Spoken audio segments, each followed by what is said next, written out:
احتشام احمد پښتين وای اوسنی نظام د کوزي پښتونخوا او منظور پښتين په حق لا یادونه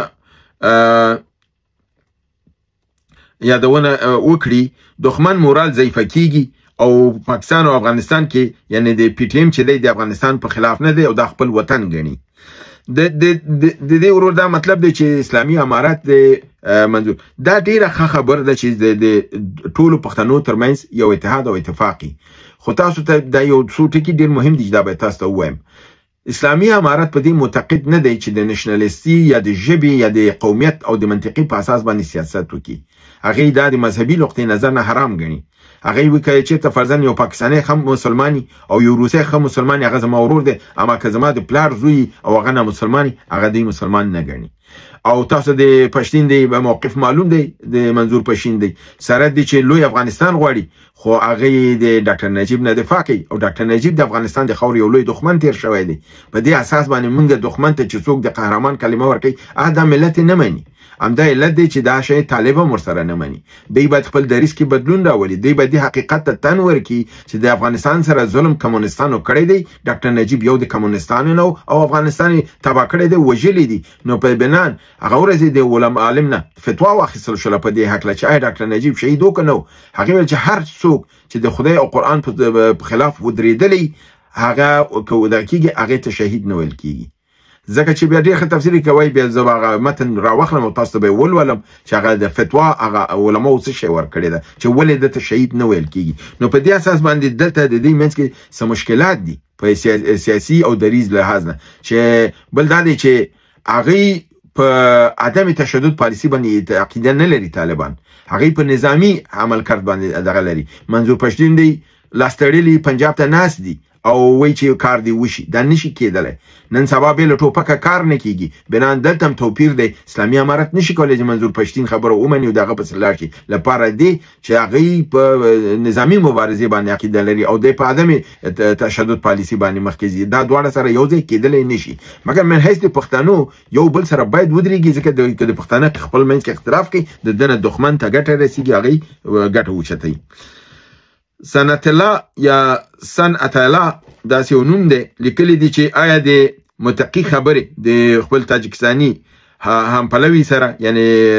سراج الدین وزیر خارجه د تاجکستان سره د دوه مملکتونو ترمنځ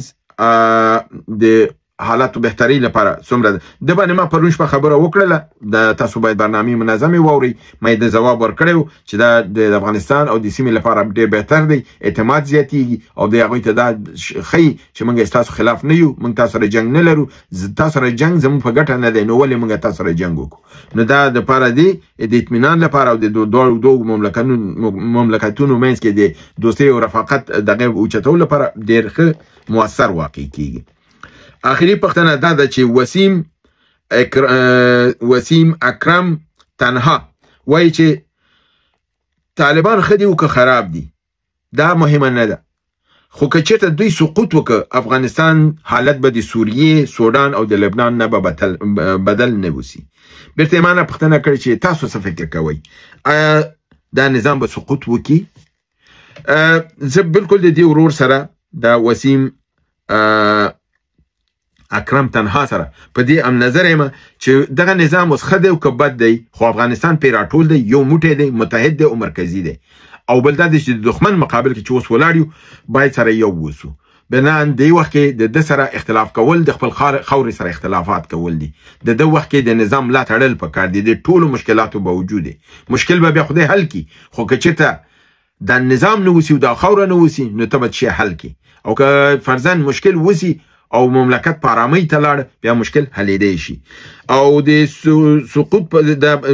د خو د ما نظر تاسو واورئ چې تاسو سره هم نظر یم تاسو نظر کاملا دقیق دی د دې نظام سقوط کېدل افغانستان سوریه او سودان او لبنان کېږي او د شمالي ترواري او په غرب کې ناست جنایتکاران هغوی د دې شي پروا نه لري هغوی د افغانستان د خدای ټوټې ټوټې خو ماته د یو 2 ډالره راشي زه د په تور موټر کې وګرځېږم د لسو د سر مات شي خو زما د جیب ډکې دا د هغه خبیثانو دغه غوښتنه ده ملت دا شی نه غواړي عام خلک نه غواړي بنان ستاسو موقف با کاملا دقیق دی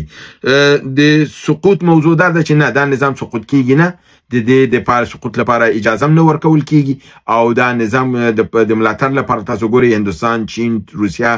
ایران او همدارنګه خپل امریکا دا نظام نه سقوط کوي کایم که تغییر پکې برازي بدلون به پکې راځي خو نظام نشي راتلی جبهه مقاومت دا کسان چې په استرالیا او امریکا او کاناډا او اروپا کې ناسي او د لرې نه د انګور خولي او خولي وبه پرېږدي دی به په همدغه حالت کې انشاءالله مړه کېږي او د ارمان به ګور ته وړي او د ارمان به د دوی نه پوره کېږي. هیله ده چې برنامه وګورئ خوښ کړئ دوستانو سره شریکه کړئ. تر بل برنامې چې تاسو حضور ته حاضرېږم تاسو په لوی رب العزت سپارم وما علینا الا البلاغ.